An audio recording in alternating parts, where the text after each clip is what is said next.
La lecture de ce rapport était très intéressante, surtout pour l'économiste que je suis.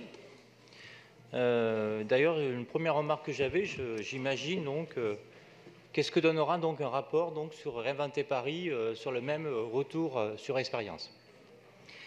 À travers ce rapport, donc, on comprend beaucoup de choses, notamment sur ce qu'il ne faudrait pas faire, sur les dérives donc d'une certaine méthode qui a favorisé donc les promoteurs immobiliers donc ces 10-20 dernières années. Alors ce n'est pas forcément quelque chose qui est inhérent donc à la majorité, ça se pratique un peu partout en France, mais derrière ce rapport, on peut comprendre pourquoi le prix du mètre carré s'est envolé donc à Paris et en Île-de-France. Notamment la clause de la possibilité donc de nationaliser les pertes s'il y avait eu des pertes. C'est-à-dire que si cette opération s'était avérée donc pas bénéficiaire, donc c'est la ville qui aurait pris à sa charge la responsabilité de la perte. Donc c'est marqué explicitement dans le rapport. Donc c'est un des premiers éléments. Je sais, ça fait rire M. Messica.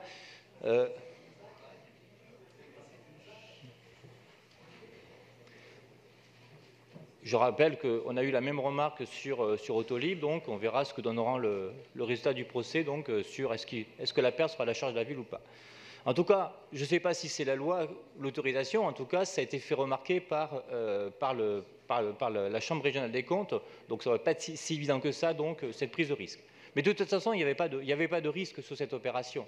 Cette opération, elle était forcément bénéficiaire, il n'y avait aucun risque de perte. Mais n'empêche que cette épée de Damoclès, donc, est assez surprenante. Le deuxième élément qui est le plus gênant dans ce rapport, c'est la question donc de la baisse des charges foncières. Entre ce qui a été... Ça n'intéresse pas grand monde, c'est dommage parce que vous voudrez le lire, ce rapport, les gens tout le monde dans cette salle. C'est que les charges foncières par rapport à ce qui était prévu ont été diminuées de 13%, 13,6% exactement si je me rappelle le rapport. Ce n'est pas normal qu'une collectivité territoriale perde de l'argent et que cet argent, donc, aille aux promoteurs privés. Ce n'est pas normal qu'au final, donc je vais reprendre les chiffres, nous arrivons donc à des prix au mètre carré entre 3 464 € le mètre carré, 2 871 € le carré, même sur le lot E2, et 4 000 € le mètre carré. C'est-à-dire que le cadeau fait aux promoteurs est énorme. Et dans le projet de Réinventer Paris, nous avons eu des cessions à 1 000 € le mètre carré. Alors bien sûr, on va me dire, je mélange les choux, les carottes et tout ça. Non. Je parle d'une question de bénéfice à la fin. C'est-à-dire qu'à travers cette opération, donc, nous avons fait énormément de cadeaux aux promoteurs immobiliers. Et après, donc, il ne faut pas s'étonner donc, si les promoteurs donc, fassent des commercialisations donc, à plus de 12 000 € le mètre carré, voire même plus, d'après dans des opérations de revente. À un moment, il faut que les collectivités territoriales se mettent en possibilité donc d'empêcher cette hausse que nous organisons de fait avec ce type de ZAC. Alors je vois que le débat évolue là-dessus parce que même au niveau de la marche, on a le rapport parlementaire, donc, un récent rapport de Modem, pardon.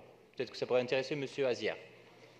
Donc, il y a une question qui est mise en avant sur la séparation entre le foncier et le bâti, et notamment parce que c'est ça qui participe aujourd'hui donc à la hausse spéculative. Si on veut bloquer, comme aux États-Unis, donc, cette hausse infinie du prix du mètre carré, il faut arrêter avec ce type d'opérations qui font des cadeaux promoteurs immobiliers.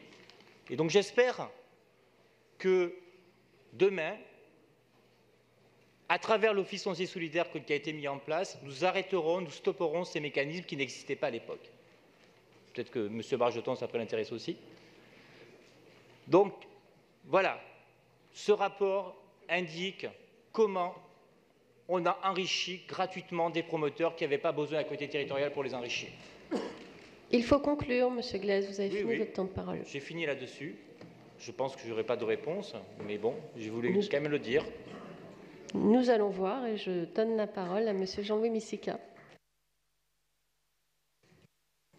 Bien, d'abord, je voudrais parler de ce travail de la CRC sur la gestion de la SPLA Paris Batignolles Aménagement, parce que c'est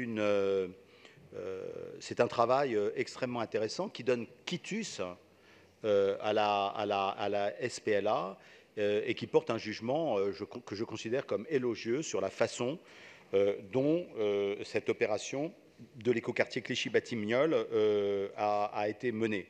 Je vous rappelle que cette opération a transformé notre paysage urbain et créé un quartier sur d'anciennes friches. Au-delà du tribunal de Paris et du parc Martin Luther King, il s'agissait de relier deux morceaux de ville séparés par un sillon ferroviaire massif, tout en créant un quartier qui conjugue toutes les composantes de la ville: bureaux, logements privés, intermédiaires et sociaux, commerces, équipements culturels équipements de loisirs, et qui répondent également à des objectifs bas carbone. Ce pari audacieux, il a été tenu dans un calendrier très serré, permettant aujourd'hui à 7 500 personnes de vivre dans ce quartier, à 13 000 personnes d'y travailler. Et la CRC elle-même souligne dans son rapport que 188 000 m² auront été livrés en moins de 4 ans, dont 1 500 logements. C'est une prouesse qui mérite d'être saluée, vous en conviendrez. Et je rappelle également que le rapport souligne la qualité du projet. Il dit ce projet d'écoquartier ambitieux réunit toutes les caractéristiques du label national, tant sur le plan technique que sur le plan de la mise en œuvre. Il souligne également la place faite aux mobilités alternatives à la voiture. Et le rapport met en évidence le bilan financier positif de l'opération, qui se termine sur un bénéfice à hauteur de 122,5 millions d'euros. Je rappelle que ce n'était pas évident au départ, parce que la ville de Paris avait payé très cher ces mètres carrés, cette ZAC, à la SNCF. Et donc, le problème aussi, c'est la nature de la négociation que nous pouvons avoir avec les opérateurs ferroviaires, qui restent les derniers grands propriétaires de friches dans Paris.